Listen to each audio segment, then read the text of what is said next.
Hola, hoy te voy a enseñar a cómo pagar FAO por el Banco de Venezuela. Bueno, es muy sencillo.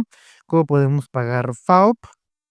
Primero que nada, necesitamos hacerlo a través de la plataforma Banco de Venezuela en línea. Aquí vamos a ingresar a la sección de pagos y luego vamos a seleccionar servicios. Después elegimos contribuciones o impuesto de servicio aportes FAO y seguimos las instrucciones para realizar el pago. También pues hacemos por transferencia bancaria a través de cualquier banco autorizado o a través de las taquillas. Y es importante que recuerdes que el FAO es el 3% del salario integral del trabajador, siendo 1% del trabajador y 2% del empleador. Si tienes alguna duda, puedes contactarlo por su correo electrónico. Y bueno, así es como acaba el video de hoy. Esperemos que este video les haya gustado y que les haya sido de mucha utilidad.